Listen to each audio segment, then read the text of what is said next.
All right, so who do we start with? Dr. Kara Bergstrom-Lynch is a professor of sociology at Eastern Connecticut State University. Her research and teaching interests focus on gender and sexuality, families, and interpersonal violence. She's the co-director of Women's and Gender Studies and one of the faculty advisors to the Eastern Pride Alliance student group. Then we have Emily Jones, who is a junior. Her concentration is in cognitive neuroscience. She's the president of United Voices of Praise, UVOP, and co-president of the Pre-Health Society, as well as junior at large for the Senior Class Committee. She's also a student ambassador in the Intercultural Center. Next, we have Shaheera Kahn, who graduated from Eastern Connecticut State University in 2021 with a bachelor's in sociology and criminology, before completing her master's degree in international crime and justice from John Jay College of Criminal Justice in 2023. She currently is a federal contract investigator with CACI, where she serves as a background investigator for the Defense Counterintelligence and Security Agency. At Eastern, already, Shaheera organized and led women-focused events and panels, and she's a staunch advocate for social justice and human rights. Next, we have Dr. Theresa Severance, professor of sociology and criminology, field coordinator for criminology and departmental chair. Dr. Severance's scholarship has focused on women and children in our criminal legal systems. She applies this knowledge in advocacy for those typically on the margins of public and political awareness. Her current research focuses on college students impacted by familial incarceration. She mentors countless interns and advisees, and many of her former students can be found working in various agencies across the state and beyond. Next, we have Dr. Kamisha Wilmot. She's an Eastern alumna and a former student of mine. She has over 20 years of experience in higher education, 16 of which at Eastern. She holds an EDD and currently serves as Eastern's Dean of Students. Eastern's Alumni Association and Facebook page presents her as being, quote, dedicated to empowering and advocating for students at every turn, end quote. And finally, to my right, we have Dr. Fatma Pakdil, who holds a PhD in management and is a professor in business administration. This year, she is the Dean's Fellow in the College of Business. At Başkent University in Turkey, she was chair of the Quality Engineering Graduate Program and assistant chair in the Department of Industrial Engineering. Her current research focuses on operations management, with a particular emphasis on quality engineering and healthcare management. So if you don't mind, we'll start with some conversation among yourselves, and then we'll open the floor for questions. Kara, since you're the one to that, we don't have to follow that order, but maybe we can start with you as an expert in the sociology of gender. What are your thoughts on today's topic? Thank you, Michelle. Thank you for inviting all of us to serve on this panel. There's some of my favorite people on the stage right now. That's really nice to get to talk with everyone. I was really moved by a lot of what I saw on the film, and just the honesty of people who were able to share their experiences of what it means to them to become a woman. I am a gender sociologist, so I tend to shy away from kind of essentialist views of womanhood needs to be any one particular thing. I think that's part of my training as a sociologist, is to be thinking about how we're always doing gender, and what that looks like. I was talking with my students on Tuesday about the different ways that we present ourselves and talk about who we are and how we move in the world and what that looks like. And I went to a women's college, a college that sees itself as a historically women's college, and I will say one of the things that I have been glad to see is that the definition of womanhood has expanded. So when I graduated from college in 1997, it was cisgender women who were accepted into the university, and now they've expanded it to be accessible to transgender women, and to non-binary people, and understanding that in 1875, when the institution was founded, it was for people who specifically didn't have the opportunity to pursue higher education. Schools like Yale and Princeton and Harvard didn't allow women to enroll until the 1970s. My mother didn't have a credit card in her own name until she was well into adulthood. And so the things that are barriers are ways that women have found to move past the barriers, challenge the barriers. And I see all the experience on this stage of women who are doing that in their lives. And my 2 daughters, I forced them to come with me today, so I'm not going to ask you to say anything, but I'm glad that they were here to see the film too, to see that there are many different ways of being who you are and stepping into who you are. So I'll turn it over to other folks to hear their thoughts too, because I'm curious. Well, I guess I'm next. For me, being a woman has always been interesting and like interdisciplinary, not just being a woman, but a Black woman, a Jamaican woman. I think the way we're raised is very interesting. Being the eldest daughter in my family, there's a lot of expectations put on me. And also being a first-gen, not only first-gen American, but first-gen college student. I mean, like the pressure, and then having a brother, but being parentified, where it's like you're the third parent, because it's like, you know, if something can't get done, hey, Emily, can you do this? And I think, especially like coming to college, just having time, like being away from a lot of my family and having time to myself to really think of who am I by myself, like away from my family, like who am I when it's just me. My journey and like realizing who I am as a woman.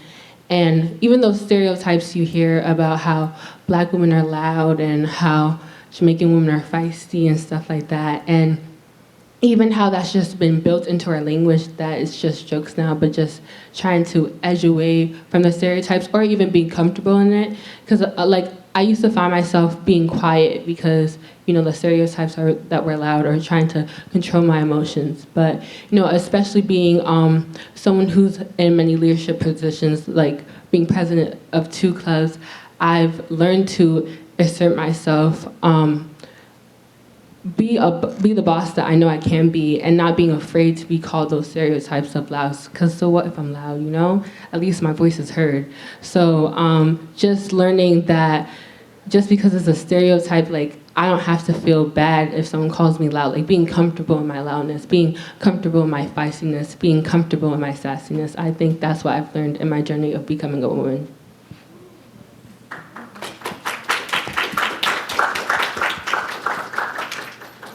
The entire time you were speaking, I was like, yeah, no, me too, I agree. First and foremost, thank you so much, Dr. Bishol, like for having all of us, and to be sitting amongst all of you is, I don't know, chills. I was nervous getting up here, but being amongst so many women who exemplify exactly what I want to be as a woman it's amazing. So thank you all for being here. As you were speaking, Emily, I think I related to so much of what you were saying, being the eldest daughter in my household, being Pakistani, being Muslim, coming from a first-generation household. There's so many, and being the oldest daughter, you know, having 2 younger siblings, there's so much just pressure.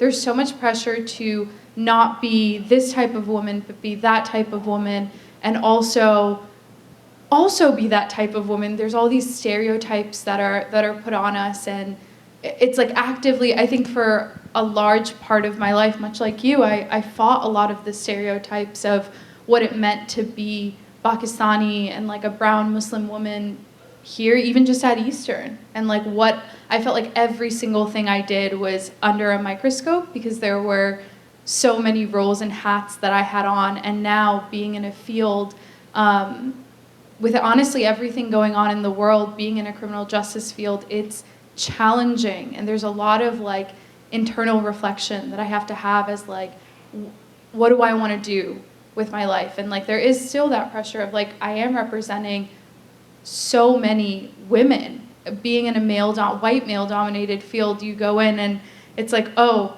people don't take you seriously. Or if I'm conducting investigations, people are really shocked when I show up. They're really not expecting me.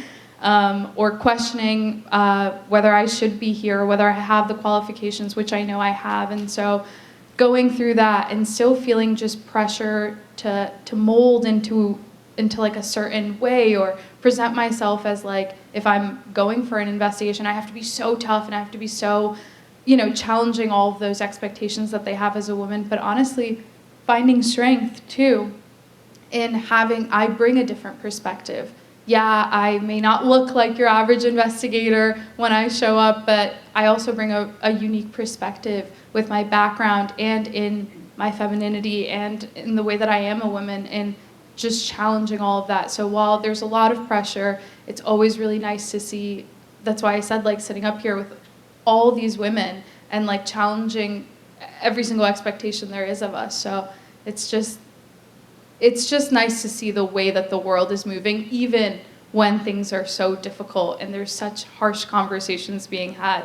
To see other women persisting, honestly, just gives me the strength to continue forward. So thank you to everyone here.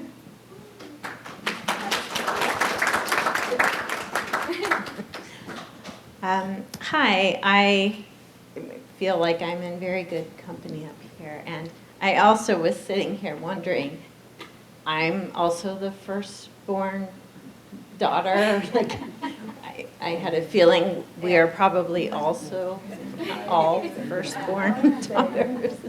And I'm also a first-generation college student.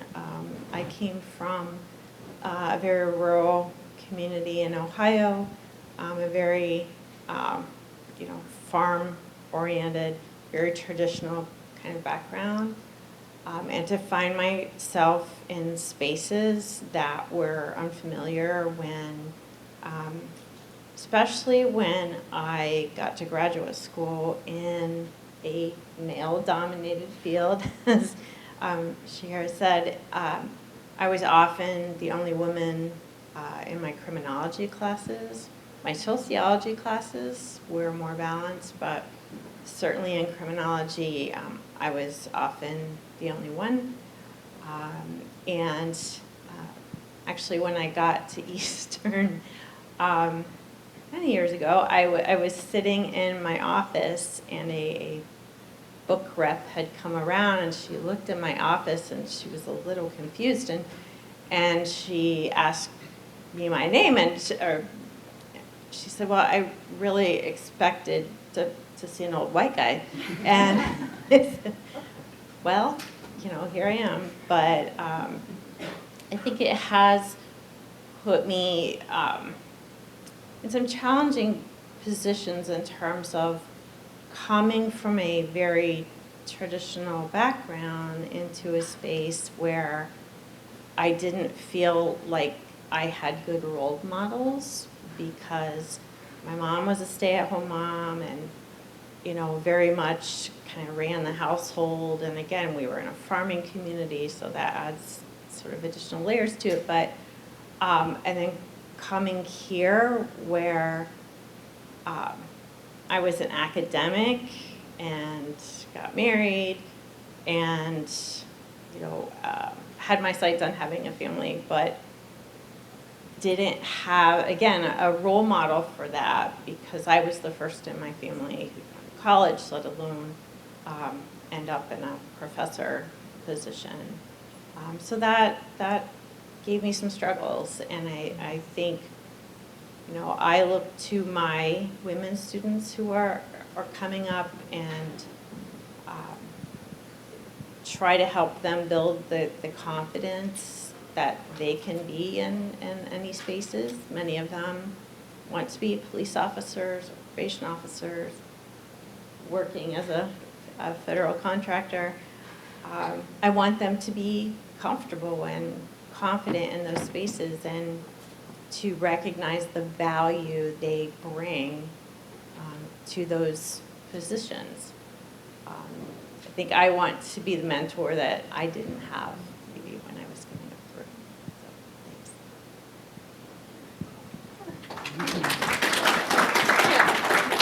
thanks. I am so honored to be on the stage, especially seeing some of my former faculty members. You all have done a good job, so I just want to tell you that. Becoming a woman is a strange concept for me because I sat back and I thought to myself, when did I become a woman? So when I think about myself as a young woman, I said to myself, I said, when did you realize you became a woman?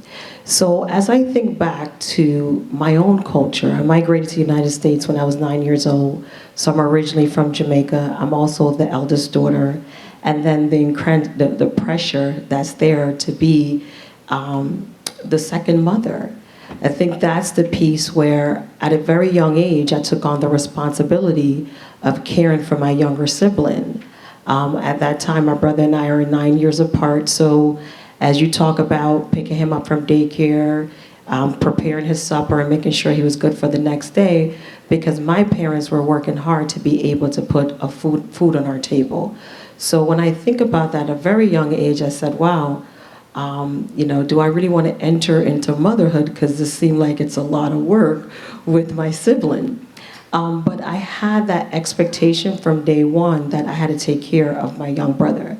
So as I got older, when I tried to find my role as a woman, I tried to fight against the stereotypical roles of being a caretaker, the stereotypical roles of being a stay-at-home mom. And obviously, you have the choice to do that. But I know for me, I want to show up in spaces very different than what I've seen growing up.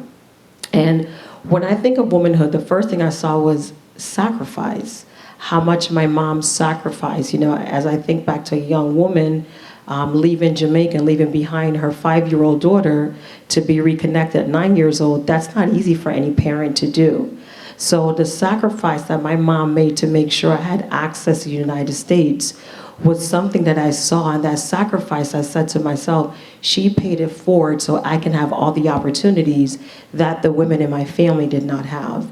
So, when I sat down to write my dissertation, I gave tribute to three women, my mom, my grandaunt, and my grandmother. So my grandmother and my grandaunt are women that never knew how to read. They didn't work outside the house. They didn't even finish their 6th grade education. So I knew when I got the opportunity to come to the United States and especially pursue an education, I knew I had to do it not only for me, but for the women that shoulders I'm standing on, which was my grandaunt and my grandmother. And as I pursued this journey of education, I asked myself what it is that I want when I graduate from college. And I think I struggled for a very long time. I was a sociology major. Shout out to the sociology department. Best department ever. I was a sociology major, and I was sitting in these courses, and I saw women that had PhDs teaching me. And, that was the first time I saw women in that capacity of being teachers, because in my high school, majority of the teachers were males. So when I think about back to my educational journey, I asked myself what it is to become a woman. And for me, becoming a woman is really being an example and being a role model for other women. I take on the role of mentorship very critically and very seriously because just like Dr. Severance said, I want to be the mentor to those I never had. So as I, take a step back to what it is to be a woman, I will never forget, it was a couple years ago, one of my mom friends said to her, your daughter's not an adult yet. And at this time I was in my late 30s. And I turned to him and I said, why am I not an adult yet? He said, you're not a mother and you're not a wife, so you can't be an adult. And I said to him, I said, that's interesting that you have that point of view. I said, I am an adult. Most importantly, I am a woman, and I'm proud to be that woman. And I think that was the moment that I realized I defined my womanhood. It was whatever I wanted it to be. It's a choice that I was able to make. I can choose motherhood or not choose motherhood, but I can still be a woman. I can choose to be professional and still be a woman. I can choose to be career-driven and still be considered a woman. One of the things that I've experienced in being a woman, particularly around being a Black woman, is being told you're too extra and you're doing too much. So as I was watching the video and one of the person in the video talked about the nail salon, that's my favorite place to be, the nail salon and the spa. But as I think about being a woman in the academy, particularly being in higher education, there's days when times when I've been told throughout my career, you need to tone it down. Your nails are too long, you're dressed a certain way, that means you won't be taken seriously because you're focused on your looks. And I said, guess what? I could be beautiful and smart. Whoever thought about that? And I think that that's a piece that I really struggle with being a woman, is really saying that I can show up authentically, genuinely who I am, with the bold colors on, with the nails, and just being proud of who I am as a woman, because I have a choice to choose who I want to be as a woman. So as I think about it, that moment where I thought about my womanhood is when my mom friend told me, you're not a woman because you're not a wife and you're not a mother.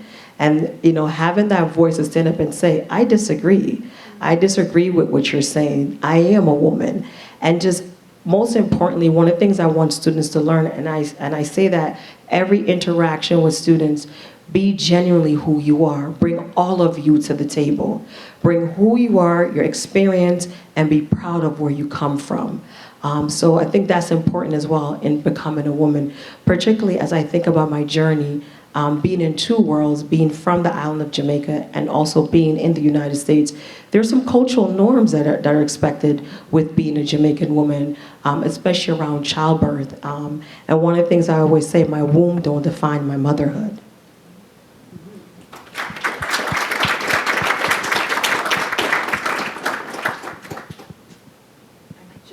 Is this open? All right, perfect. I think there is nothing left to me. Yeah, I believe after all these very powerful statements, I feel like there's nothing I can add. Dr. Bashol, Dr. Day, thank you so much, and all these different people contributing to this program. I think it's been a very detailed and very powerful statement for the entire campus. I think it was this summer, or maybe just after completing the semester, I received that email. I genuinely read the emails very carefully, from top to bottom, just to be on the same page with everyone.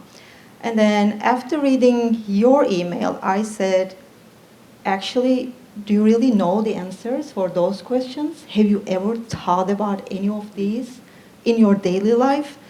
We are so engaged in our academic life, in our professional life. I think in some cases we forget the bigger picture of our life, which is including being a woman. Then I said, you have to answer those questions by yourself first. I looked into all these questions one by one, and I picked and chose a few of them. I said, maybe you can do something on them. And I emailed Dr. Day. I said, by that time, I can send you something. And then this time passed because of all these other responsibilities. I felt, so responsible. And then I said, you should make your promise. You should keep your promise, and then you should do something.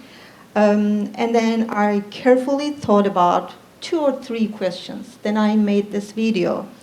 After submitting this video, I thought about all these other questions in the list.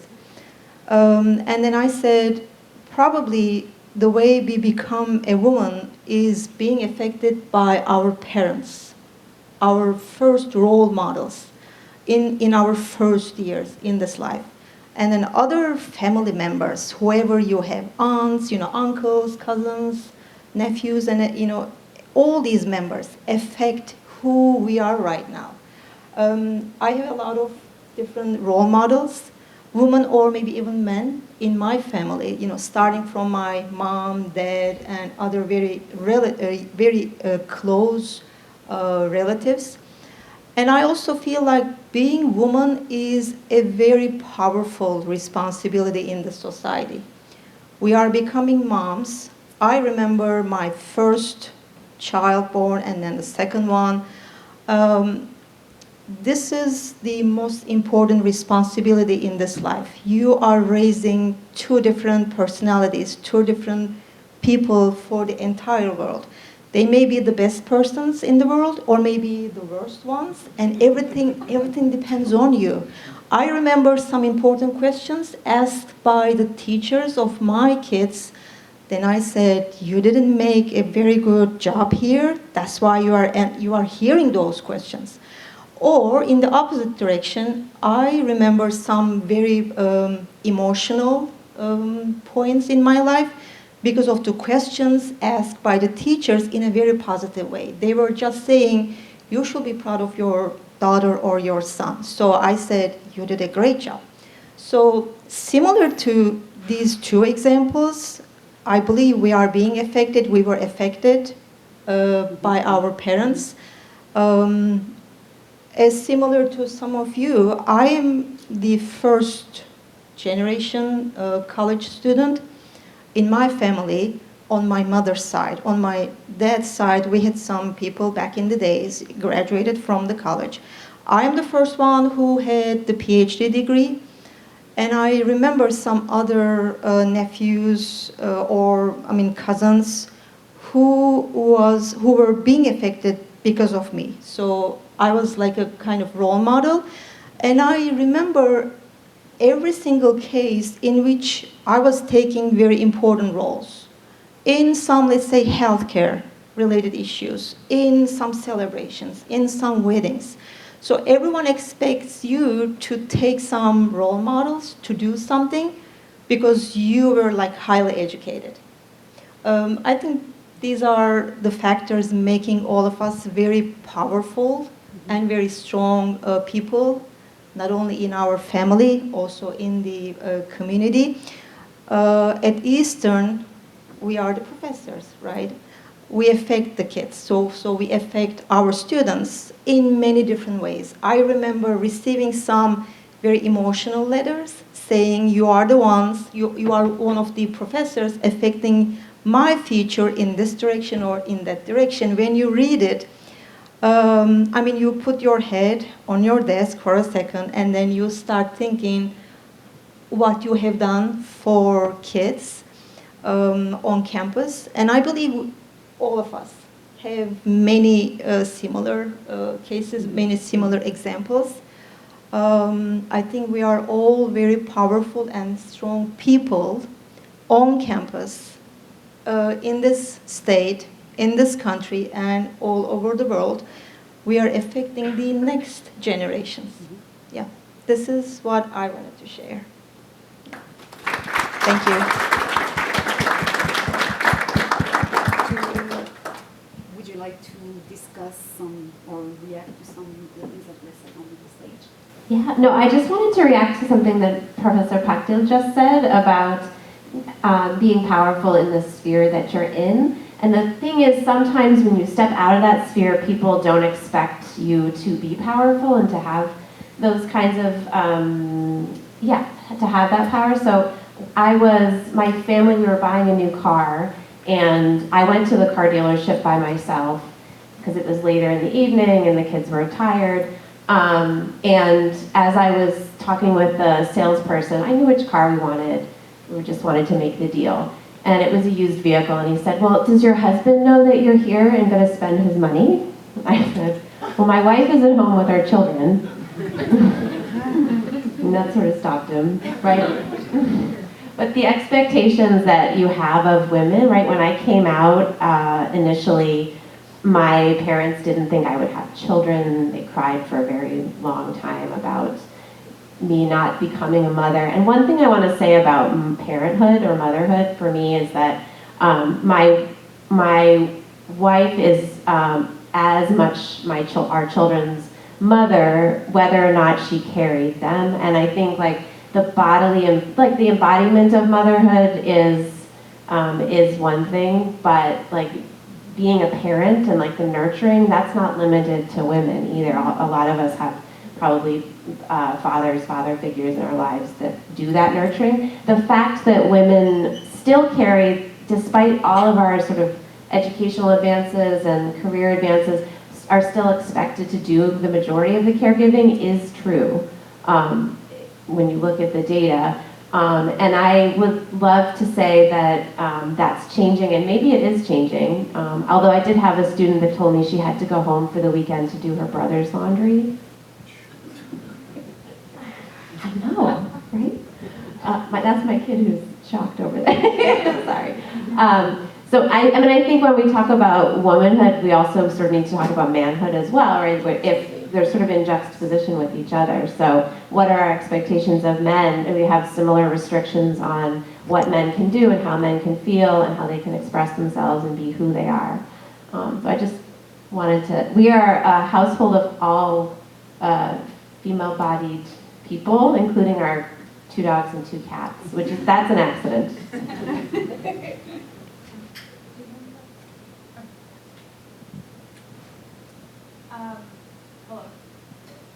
Hello? Okay, there we go. Just going off of talking about your comment about talking about manhood and what it means to be a man, I think in my lifetime, all of my 26 years of living, something that I've always found really interesting because of the culture that I come from, there is this dynamic in Pakistani households where, very traditional. So the mother is the nurturer. She's the one who is, really emotional, all of these things, supporting the kids through school and all of these things. But one of my biggest role models and somebody who has pushed me to, pursue this career, even when people came up to my parents and said, but she's a girl, you think it's safe for her to be in a criminal justice field? What about when she has kids? All these things, was my dad. And he has challenged every notion of what a typical Pakistani Muslim father is for me. He has been someone who has cried in front of us. He has encouraged so it's myself, my sister, and my brother. And he has always encouraged, obviously my brother, but my sister and I to pursue anything and everything that we want. And when a family friend of ours came up to my dad and was discussing, what's Shaheera's future look like? What does she want to do? He told her, he was like, yeah, she wants to work for the government. She wants to work for the FBI. She has all these dreams of wanting to work for the government. He just looked at her and at him and he was like, well, but what do you mean? Like, that's so dangerous. And, she's going to have to get married and have kids and all these, again, that like pressure, those expectations being thrown on me not in the room. And my dad just looked at him and said, so what? Like, it's so simple, right? It's 2 words, so what? And just kind of shut down that conversation right then and there. And he truly has exemplified, what a girl dad is. He, would let us put makeup on him and didn't think twice about it. And we could paint his nails and he would be a little about it, but he would let us, He let us be as feminine as we wanted to be and also pursue these quote unquote masculine things. And I think when we do talk about it, you're right, men are in the conversation. They're half of the population, I have a brother in my house, I have a dad, uncles, cousins, all of that. And I think in moving forward and in a progressive way, what it means to be a woman, you have to have men in those conversations too and challenge those ideas of what it means to be a man. My dad has always shown up in every single emotional way. If he ever, he very rarely gets mad, but if he does, he's always came and apologized and showed us the power in apology and never felt shy about his emotions. And that was really important to me. And it really showed me that, we're just people and we have all of these different emotions and all of these different things and it's okay. And it doesn't mean that you're any less masculine or any less feminine. And it feels so obvious to talk about these things. But to be honest, like in a lot of traditional households, like we're talking about, these conversations are still really taboo.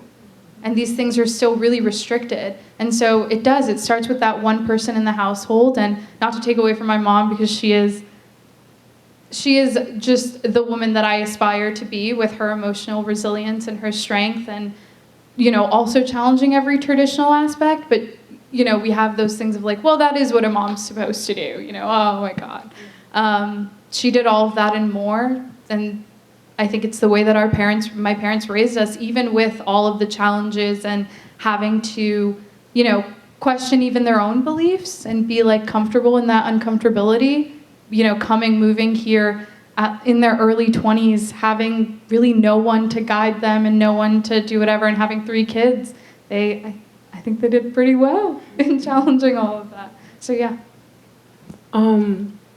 I think for me it's really interesting because I have a twin brother, and I love to see like the different dynamics as we grew up, how my parents would treat my brother and how my parents would treat me. And I think it's interesting the change because growing up, I remember we would come home from church Sunday afternoons, and I'd be in my bed and my brother would be in my bed. And my dad would rip over the covers and he's like, "Get up, go help your mom clean." Or cook dinner, sorry. And then my mom would be like, "Let your brother nap, let your brother sleep."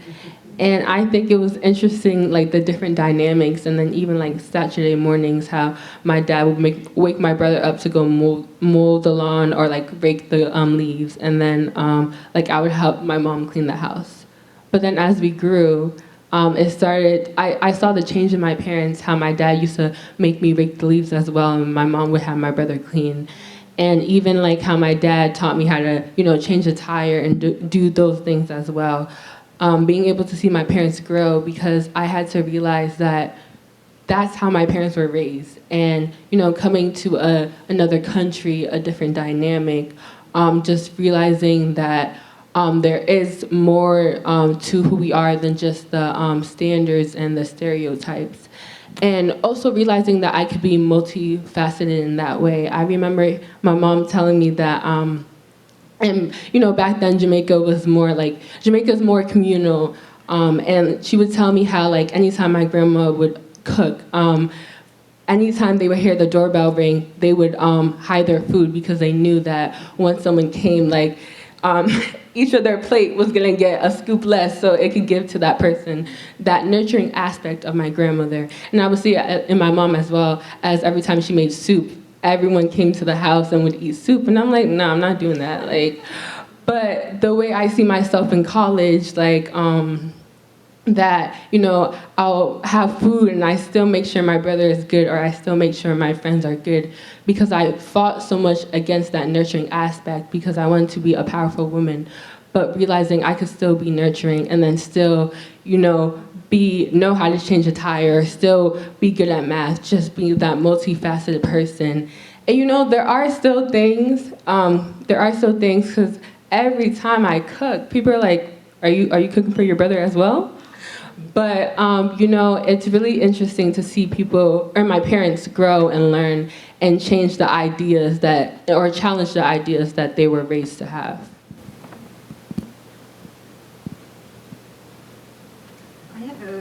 I have a question for Dr. Severance. Actually, I was wondering if you could talk a little bit more about what you see in your research or when you go on in the field with women in the justice system.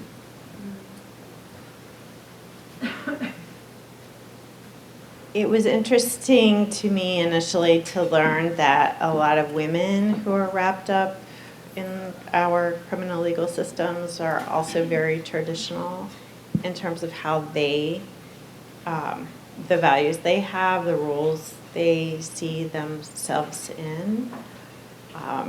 It's those roles that are part of their pathway to prison or system involvement. It's those roles that provide them with a lot of challenges when they come out the other side of it. My research has primarily focused, and as you said, my introduction, on both women and children. Often the women are treated like children, I think, in our systems. And there's a long history of that. And so trying to get some of them to kind of challenge that notion and to realize they don't need a man to rely on. One of the sort of first articles I did out of my dissertation research was looking at, for women who were looking forward to reentry and going back out into the community, what were some of their strategies, and there were a number of them who had this, what I call the Prince Charming strategy, is that they would find a pen pal who was a man, and they would establish this relationship so that he would be able to take care of her when she left prison. I think there's certainly also a gendered aspect to how families treat women when they are in prison compared to the allowances they give men who are in prison. There is a definite double standard there. That, you know, women will sacrifice and do everything they can to keep a family together on the outside while their boyfriend or spouse is in prison. The speed with men will leave a relationship as soon as a woman goes to prison is pretty astounding. So I think just and being trained as a sociologist to see some of those gendered patterns is it's in every aspect of our lives. It permeates everything. It's very hard, I think, to separate out our gender and how we identify in terms of our gender and how we move throughout the world. And if I may just ask one last question, Dr. Wilmot, before we open to the floor. You've been at Eastern for 16 years, right? So what changes you see in our female population?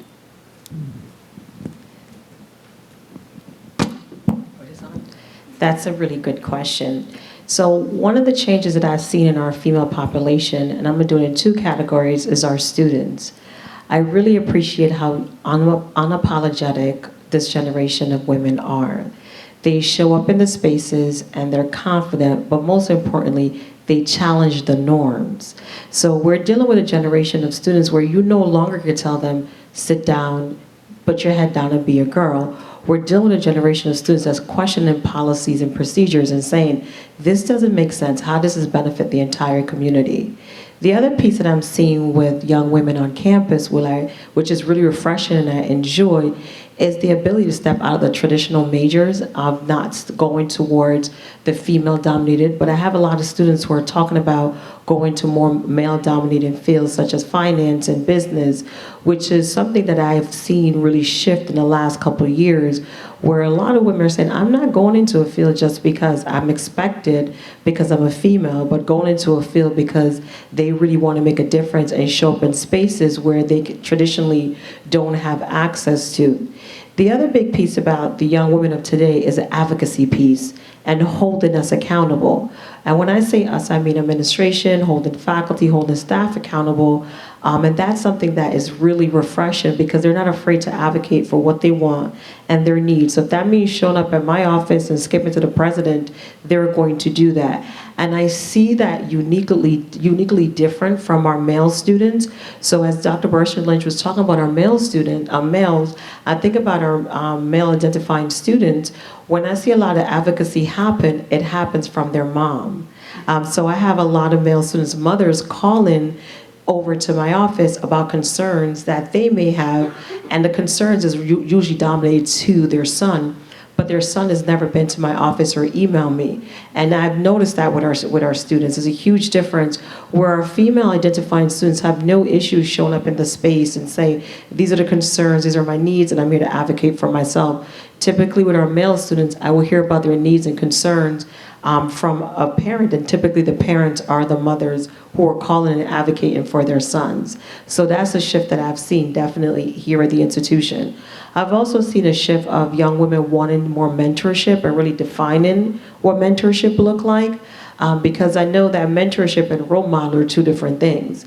Someone could be your role model, but doesn't necessarily mean they can also be your mentor. So I see that young women are really trying to find the difference between mentorship and role model. I'd like to then take questions from the room. Don't be shy.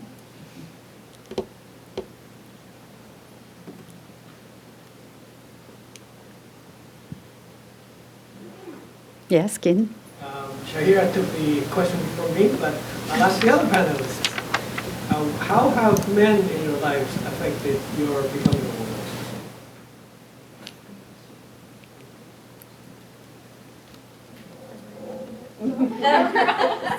I can say Sure, yeah. something about it. I think first our dads will be the first person we can say. Without even noticing, we are being affected by their behaviors, decisions, acts, or rituals. My father was a soldier in Turkish Air Force, and we were always proud of his position. Whenever he was in the uniform, I was, I don't know how to explain it, but it was a, very big, important moment you can always see. We are being affected by our dads. And then in college years, our friends, male friends, they also affect us positively, negatively. Yeah, our close friends. And then if we are lucky, if we find our partner, I think they also affect our future. I think I was very fortunate. So I got married in 1995. We have been married for almost, let's say, more than 30 years. And again, I was super lucky. So he has helped me in my entire life. Financially, I mean, in the house, for all, housework, in many important decision-making processes, we made the decision together. So he was not the only one making the decisions by himself. We made the decisions collaboratively. So it brings a kind of democracy to your house, and then it becomes a very nice role model for kids, and they see, when it comes to make the decision for summer holiday, this is how they talk to each other, this is how they analyze, all these different options. I think we are also affecting the kids with our decision-making processes as a couple. My father passed away when I was like 23, so we didn't spend a lot of years, but I remember his time with us. He was such a good decision maker, and I was seeing the same scenario in my own family. I think these are the two, and then the friends, these are the three important group of male we can consider. So I would say that the men in my life affected me in a negative way, and I don't think it was intentional. I think intent versus what, the outcome is or the harm is very different. So I went in seeing some of the roles, especially with the men in the house, the expectation was for me to cook, to clean, and also take care of my younger sibling. But most importantly, I remember I was so excited when I earned my doctorate last year. And I was at graduation and I'm like, I earned a doctorate. There's no way. This is so exciting. And one of my uncles came up to me and said, so that means it's time to get married and have children.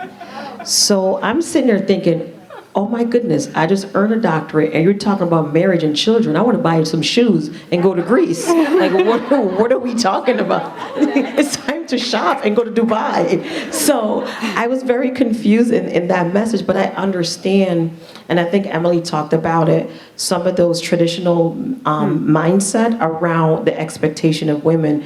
You've accomplished all these things professionally. It is time for you to settle down and have children. And I said to my uncle, I don't want her to have children. So he turns to my mom and said, you don't want her to have children? Mom was like, she don't give me a pet puppy or a grandpuppy. I said, then that's the closest thing you're going to get. But if the expectation of you've earned these degrees, you're in this professional setting, you have all of this, you should also want the family. And then the message around, if you don't have the family, you don't have the children, you're incomplete.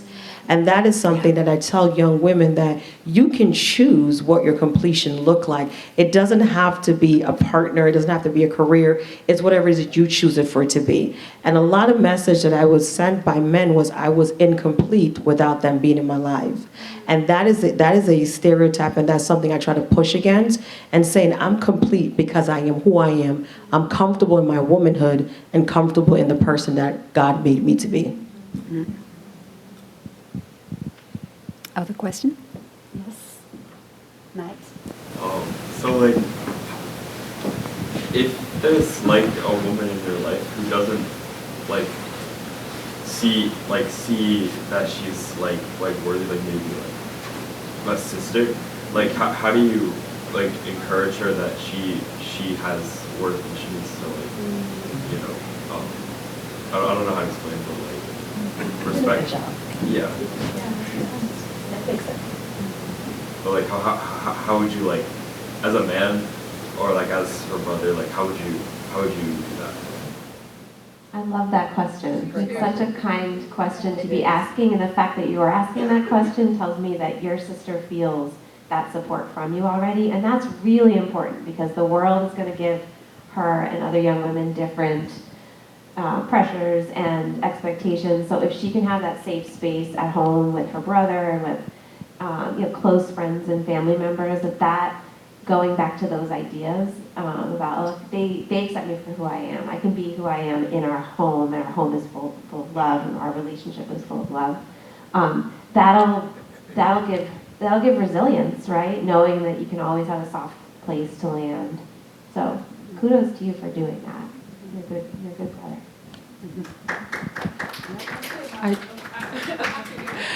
I think for me, my brother, I think definitely him telling me like that he's sorry.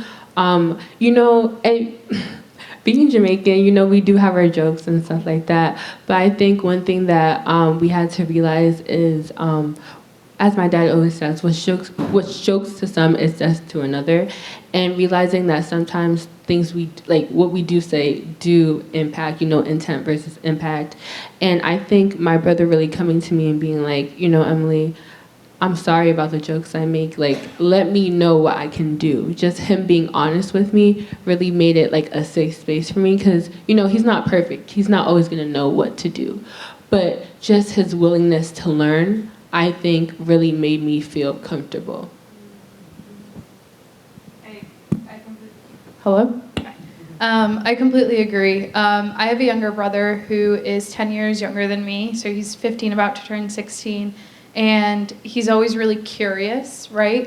Because I think growing up in just, you know, society, and we talk about sociology and the way that men are treated growing up, their expectations as well. I think him having two older sisters who've always been so vocal about it, I think has given him the strength to ask those hard and difficult questions. But I think what has made me feel most comfortable around other males and male friends is when I hear them speaking about other women. And I think that makes such a big impact. So when you are around her, or when whoever you're around, it's those female-centered topics. It's how you talk about them, what you say about them. It doesn't even need to be directly to her. It's just how you talk around those topics, right? And when she sees how fiercely you advocate for certain things, or your stance on certain things, you become that safe space. You become that person that she can go to when maybe she doesn't, maybe she's having a hard time and she's not feeling worthy like the way you're saying, but she knows that I have a brother who has these sets of beliefs and I know I can turn to him. So it's just focusing on your language and the way you speak about other women and issues that affect women that I think will genuinely make you, and I'm sure the question you already asked makes me, know that you're that space for her, but even like strengthens that space for her. So just, keep yourself educated, focus on the things you say, and I think that'll make a huge impact. Thank you, all of you. What a wonderful way to spend an afternoon listening to Brian. So I loved that the film started with a woman who talked about figuring out that the qualities that she had that might have been dismissed were her strengths. And that really spoke to me, that idea of reshaping something and saying, this is my superpower. I think that was the word that she used. And I wondered if you might comment on something that you might have dismissed about yourself at some point that you claimed as a strength, or what sort of superpower you started to see. I think for me, definitely I would go back to the nurturing aspect of it, something that I try like fight against for a long time. And it's funny because, okay, some people tell me I have a RBF, which is like, a resting mad face. And so I'm like, how can I like be nurturing? But I think, because, I was doing an application, I had to ask a few of my friends, like, what would you say my skills are? And they were saying, like, you're really like, we're able to come to you with emotions. And I will say like that, I think that's my superpower. And it's something that not only did I fight against, I didn't think I could be because I had an RBF, or I'm very blunt sometimes, or like I could be very loud and I could take up a lot of space sometimes. So I was like, I don't really think I'm comforting, and I was okay with that. But I think just realizing I could be many things, and like, I would say that's my superpower.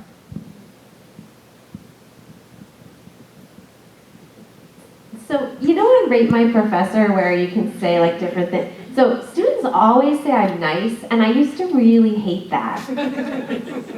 Because I don't know, as a white woman, like that's sort of always the expectation that you're supposed to be nice and you're supposed to smile, and if you're not smiling, people tell you to smile.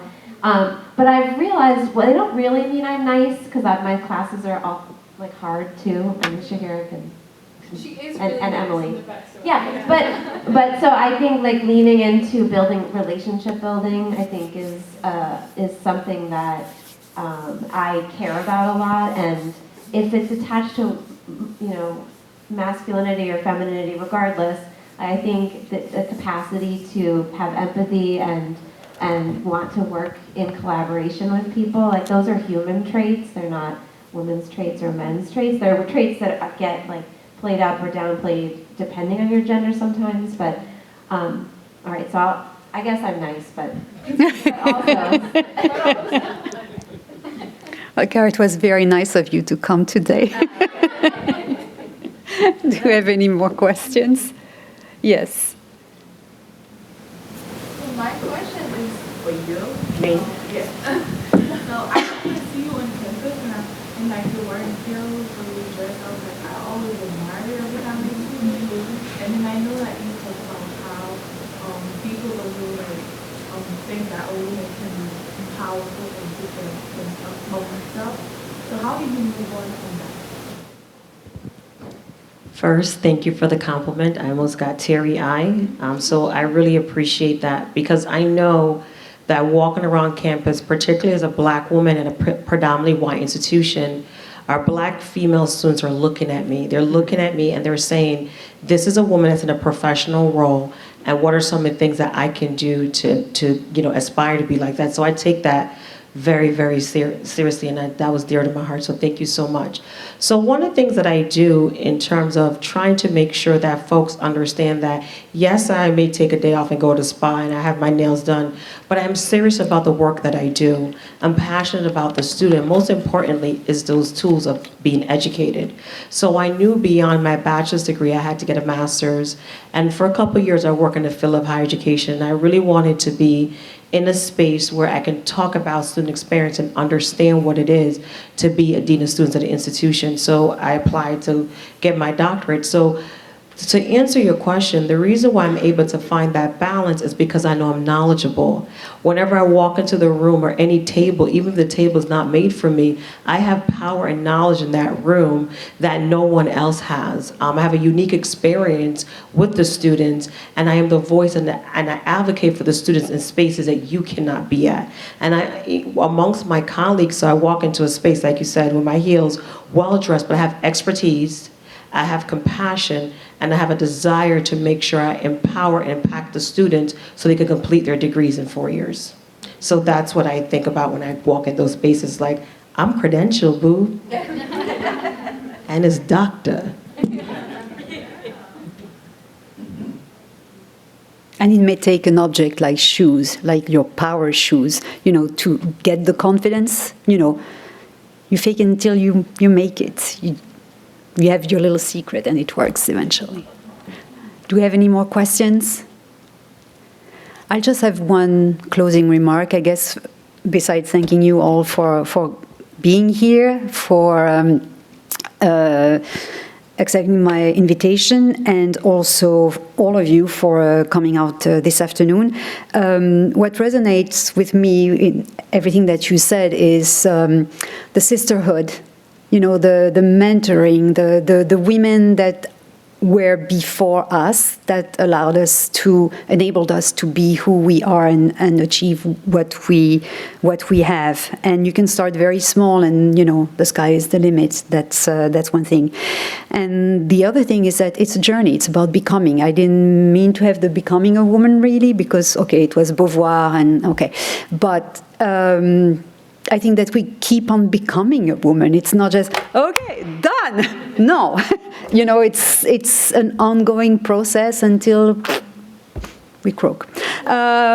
So, again, thank you all for coming. Just some special thanks to the Office of Equity and Diversity and the Department of World Languages and Cultures for providing us with light refreshments that you can find in room 117. We have to the front 2 posters. The next event in Becoming a Woman is a presentation by artist Blanche Sherban, the painter, The Practice of Painting. That's going to be on Monday. I'm trying to read at what time. I cannot read from here, but it's Monday the 27th. I think it's at 4. And then the following one, the other poster, is the film screening on November 5th at 4 p.m.